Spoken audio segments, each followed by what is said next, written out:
Hello viewers, and welcome back to the Real-Time Forex Trader.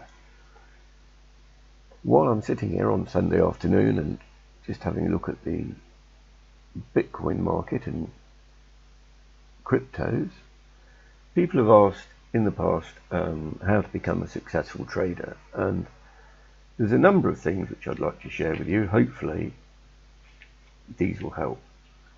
Number one, I think, is emotional management. Marketing will tell you it's all about finding strategies and all the books in the library and all the courses and all the bots for sale. They're all about strategy, and if you're trading yourself, it's not. It's all about emotional management. If you can manage your emotions, you're most of the way there. If you can't manage your emotions, you're really in for a rough ride, because you'll be taught some very severe lessons and you'll learn from every lesson, but emotional management, it's essential. Next, I put risk management, and this is down to, mainly for me, I see it as drawdown. You have to have very tight limits on drawdown and stop losses, and only start trading the smallest amount you can until you become consistent.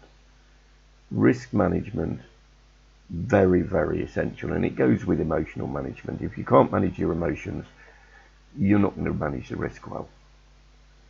Next, I've put focus on the big picture, and this is because you can become over concentrated on the moment, but the moment exists within the bigger picture, and the bigger picture is what drives the longer term movement. So do make sure you understand what's going on around you before you step in and start trading in the moment. Something else that you need to look into is scaling into profitable positions.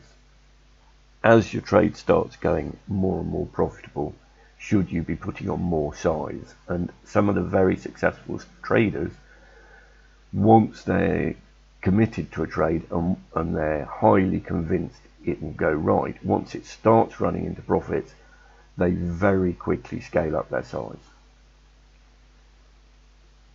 There's also another side to this, which is scaling out of loss-making positions, whereby by continuing to open trades you can average your price, and sometimes it's not particularly good practice, sometimes it is. Sometimes it lets you get out of, for example, selling at the bottom of the market and then the market reverses against you, and as you sell as it goes up, it lets you get out on a pullback. It's a very useful tool, but like all tools in trading Forex, shouldn't be abused. Win ratio is important. I mean, there are a lot of profitable traders who have a success rate of significantly less than 50%, sometimes 40 to 45%. But what they do is they nip their losses in the buds very early on, and they let their profits run. So it's very good to have a high win rate, but it isn't the answer to everything. Risk reward ratio, which comes next and is part of the percentage successful trades rate, they go hand in hand.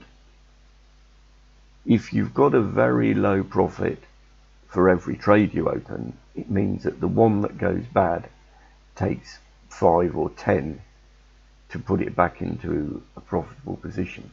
So ideally you're looking for trades that have a much higher ratio of profit to risk, but if you're bagging small profits all the time, which is what scalpers do, occasionally you're going to have to take a loss that's 10 times what you're usually taking as a scalp.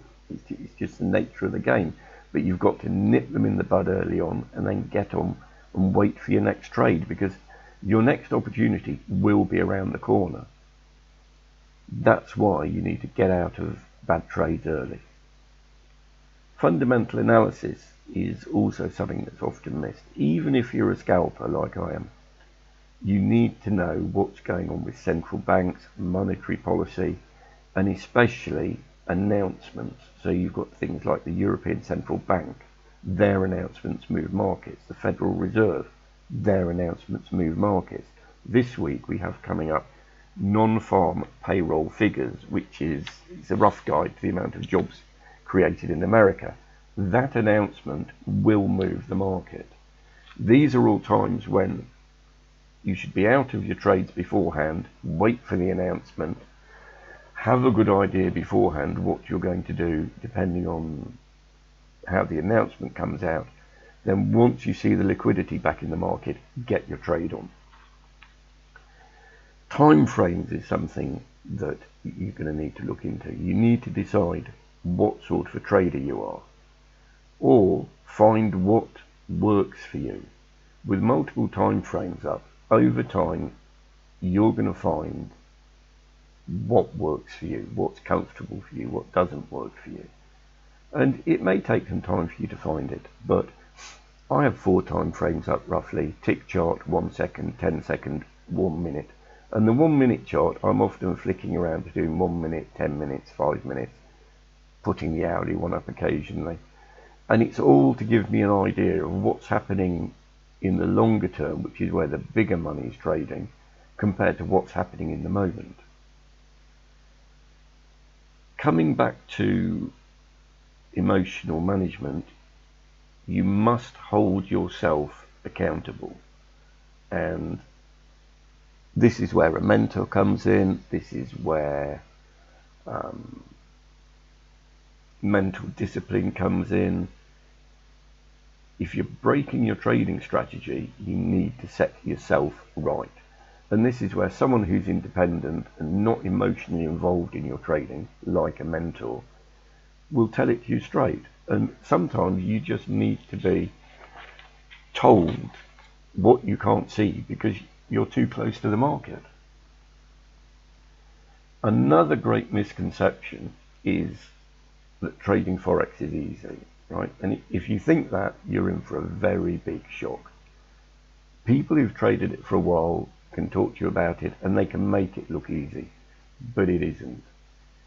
It's the hardest way in the world to make money.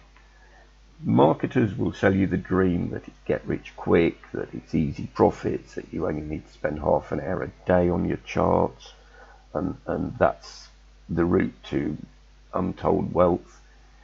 The reality is it's not that simple. You will pay your dues to the market, and that is in the form of the market taking money from you.